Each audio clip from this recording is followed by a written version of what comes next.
Hello friends, नमस्कार। स्वागत है आप सभी का राइज व्यापार यूट्यूब चैनल में। दोस्तों, आज हम बात करेंगे मोस्ट एक्सपेक्टेड करंट टॉपिक्स की, जो 17वीं बीपीएससी इंटरव्यू और 71वीं बीपीएससी मेंस के लिए काफ़ी इंपॉर्टेंट होने वाला है। तो देखते हैं टॉपिक क्या क्या है। सबसे पहला इंपॉर्टेंट टॉपिक क्या है, तो बिहार चुनाव 2025। ये काफ़ी हॉट न्यूज है इस साल का। ये चुनावी वर्ष है, तो आपको ध्यान रखना है। आज इसका रिजल्ट भी आ जाएगा चुनाव का।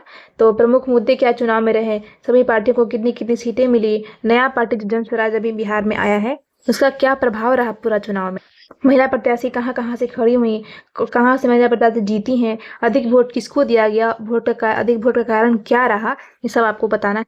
सबसे कम वोटिंग कहाँ हुई, ये सब के बारे में आपको जितने भी इसके पहलू बन सकते हैं उसको आपको लिख लेना है अच्छे से।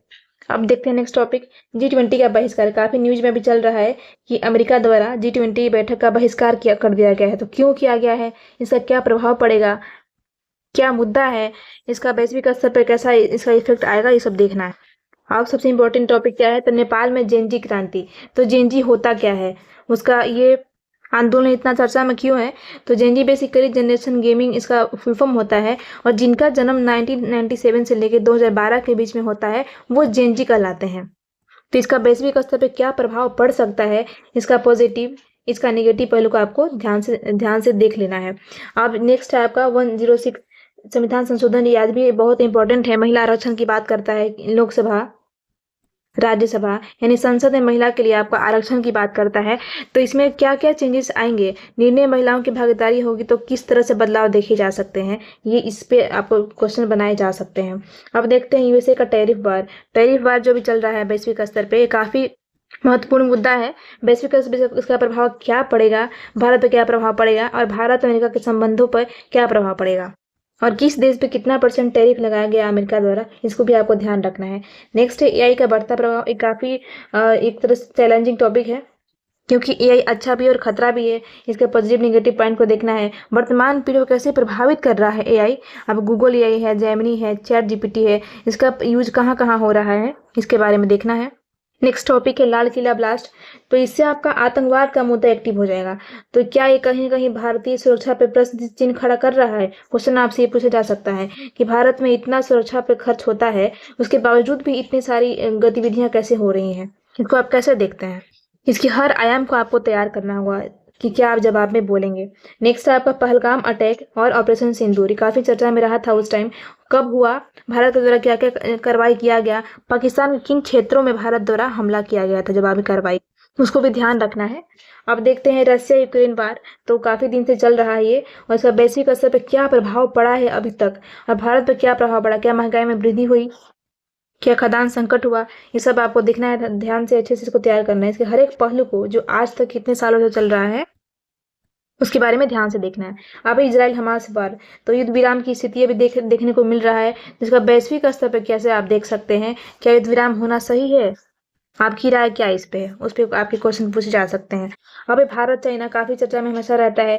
चीन द्वारा भारतीय सीमा पर अनावश्यक हस्तक्षेप हमेशा किया जाता है, तो इसलिए आपको ध्यान रखना कि कहाँ कहाँ किन किन क्षेत्रों में चीन का जो हस्तक्षेप होता है, भारत द्वारा क्या किया जाना चाहिए, इस पे ध्यान रखना है। अब देखते हैं SIR विवाद क्या है, स्पेशल इंटेंसिव रिवीजन। इसका मतलब ये है, ये मुद्दा क्या है, ये चुनाव से संबंधित है। बेसिकली जो भी चुनाव में बिहार में देखे थे या फिर बहुत सारे राज्य में ऐसा कि चुनाव जो ये है लिस्ट है, उसमें गहन पुनरीक्षण हो रहा है चुनाव आयोग के द्वारा। जो भी लोग अनएक्टिव हैं या फिर बिहार से बाहर कहीं रहते हैं, अप्रवासी हो चुके, मृत हो चुके हैं, उनका नाम उसमें से हटाया जा रहा है। तो मुद्दा यही है। तो इस पर बहुत सारे लोग विपक्ष लेके विवाद हुआ था। तो क्या है ये विवाद, इसको ध्यान में रखना है। और ये भी 9 राज्य और 3 यूटी में चलाया जा रहा है ये चीजें। तो इसको भी अच्छे से आपको कहाँ कहाँ चल रहा है, किस किस लोगों ने इसका विरोध किया, किन पार्टियों द्वारा, इसको भी ध्यान रखना है आपका। जो कि ये क्वेश्चन इंटरव्यू में आराम से पूछा जा सकता है। क्यों, क्योंकि इस बार चुनावी वर्ष है इसलिए। अब लद्दाख का मुद्दा क्या है, ये चर्चा में क्यों है, सोनम वांगचुक क्या मांगे कर रहे हैं, और 6 शेड्यूल में इसको क्यों शामिल किया जाना चाहिए, क्या ये मामला, और 30 अनुसूची में शामिल करने के क्या क्या फायदे हो सकते हैं किसी भी स्टेट किसी भी राज्य, इसके बारे में ध्यान रखना है। अब मणिपुर राष्ट्रपति शासन अभी चर्चा में था। तो क्या है मुद्दा, और 6 माह की वृद्धि इसमें की गई है, तो इसका क्या प्रभाव पड़ सकता है, बेसिकली इस पे आपको ध्यान रखना है। और जो पॉलिटिक्स जिनका बैकग्राउंड होगा ना, उनसे क्वेश्चन बन ही सकता है। बिल्कुल इंपॉर्टेंट टॉपिक है। इसमें राष्ट्रपति की क्या भूमिका होती है, किसी राज्य पे क्या उसको प्रभाव पड़ता है, इसके बारे में आपके हर एक पहलू को ध्यान में इसको रखना है। अब इसरो की बहुत महत्वपूर्ण उपलब्धियां हैं LVM-3 M5 मिशन, जो कि इसमें कहा जा रहा है कि वैश्विक स्तर पर इसरो जो है अपना कीर्तिमान स्थापित कर रहा है, तो इसको भी ध्यान रखना। ये साइंस टेक का टॉपिक बन रहा है, जिनका भी टेक्निकल का बैकग्राउंड होगा उनको भी अच्छे से ध्यान रखना है। अब बिहार से संबंधित जो भी अभी न्यूज में चल रहा है, जैसे रामसर साइट बहुत सारे घोषणा हो गया, बिहार में अभी 6 का संख्या हो गया बढ़ के। बिहार की क्या योजनाएं हैं, क्या विकास कार्यक्रम चलाए जा रहे हैं, और आपकी नज़र में ऐसी कौन सी योजना है जो बिहार के विकास को गति प्रदान कर सकता है, ये आपके अकॉर्डिंग किसी भी एक योजना को पकड़ लेना है, उसके बारे में सारे पहलू को लिखना है कि हाँ मेरे अकॉर्डिंग ये योजना बिहार के विकास में गति प्रदान कर रहा है, तो उसको ध्यान से देख लेना है। अब है नोबेल प्राइज 2025, अब ये मिल चुका है, तो आपके सब्जेक्ट में क्या क्या मैच कर रहा है, जैसे फिजिक्स, केमिस्ट्री, किन्हीं का इकोनॉमिक्स होगा, तो आपके सब्जेक्ट में किसको दिया गया नोबेल प्राइज, क्यों दिया गया, क्या उनका उपलब्धि था, इसके बारे में आपको ध्यान से सब कुछ रिसर्च करके उसको टॉपिक तैयार कर लेना है। अब देखते हैं द्विपक्षीय संबंध जो होता है किसी देश के द्वारा, यानी कि बायलैटरल रिलेशन, जैसे कि इंडिया USA हो गया, इंडिया चाइना हो गया, इंडिया रसिया हो गया, इंडिया बांग्लादेश हो गया। अभी मोदी जी भूटान में यात्रा करने के लिए गए हैं, तो भारत भूटान के बारे में क्या हो सकते हैं एस्पेक्ट, भारत नेपाल, जो नेपाल में जेनजी क्रांति हो रही है, तो भारत तो कैसे देखता है। नेक्स्ट टॉपिक है FTA फ्री ट्रेड एग्रीमेंट, तो कैसे इससे क्या प्रभाव पड़ता है वैश्विक स्तर पे, व्यापार में क्या प्रभाव पड़ता है, इससे क्या क्या नुकसान है, क्या इसके फायदे हैं, किन किन देशों के साथ भारत अभी FTA कर चुका है, ये सारी चीज़ें को आपको ध्यान रखना है। अब बात आती है कि इसका सोर्स क्या है, कहाँ से न्यूज़पेपर पढ़ा जाए कि आपका मेंस के लिए, इंटरव्यू के लिए, प्रीलिम्स के लिए चीज़ें तैयार हो जाए। तो आपको सबसे पहले डेली न्यूज़पेपर अच्छे से पढ़ना ही पढ़ना है, ये मस्ट इम्पॉर्टेंट है। अब हिंदी की बात करें तो हिंदी में आपको अब जनसत्ता पढ़ सकते हैं, दैनिक जागरण जो कि राष्ट्रीय संस्करण उसको पढ़ सकते हैं, दैनिक भास्कर भी पढ़ सकते हैं, योजना कुरुक्षेत्र या फिर PIB का जो आता है उसको आप देख सकते हैं, न्यूज को, PIB को। तो ये अब मतलब कि ये तो पढ़ना ही पढ़ना है आप डेली वाला, इसमें इन दोनों में से कोई भी एक आपको पढ़ना चाहिए। अब इंग्लिश की बात करें तो इसमें द हिंदू बेस्ट है, इंडियन एक्सप्रेस जो बहुत लोग पढ़ते हैं, तो ये भी आप पढ़ सकते हैं। अब मैगजीन जो मंथली मैगजीन आता है, मंथली मैगजीन में आप क्या फॉलो करें, तो विजन की आती है, अपने सिलेबस के अकॉर्डिंग इसको पढ़ें, जो कि UPSC के लिए बनाया जाता है विजन, तो जो आपके सिलेबस से मैच कर रहा है उसको, उस पॉइंट को पढ़ें, बाकी को स्किप कर सकते हैं। उसके बाद PD होता है, प्रतियोगिता दर्पण, उसको पढ़ सकते हैं, क्रॉनिकल पढ़ सकते हैं आप, मंथली जो होता है वो मंथली होता है, 6 ईयरली आता है ये सब, तो उसको आप फॉलो कर सकते हैं, काफ़ी इंपॉर्टेंट रहे।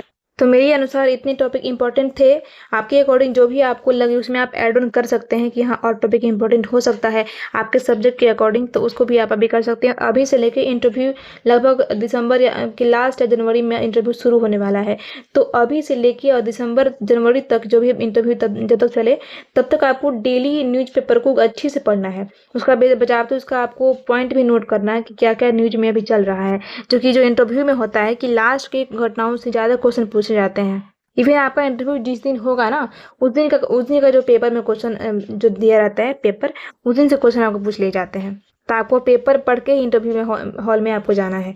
अब देख रिजल्ट के बारे में कि 17वीं BPSC का मेंस का रिजल्ट कब तक आ सकता है, तो आज यानी 14 तारीख से उसकी जो कॉपियाँ थी मेंस वाला उसको अपलोड कर दिया गया, आप लोग वहाँ से डाउनलोड कर सकते हैं, और इस मंथ के लास्ट या फिर नेक्स्ट मंथ के फर्स्ट वीक में आपको रिजल्ट देखने को मिल जाएगा। तो उम्मीद करते हैं आपको सेशन पसंद आएगा। Thank you, have a nice day. अपने हमारे चैनल को राइज विवाद को जरूर सब्सक्राइब करें। जय हिंद, जय भारत।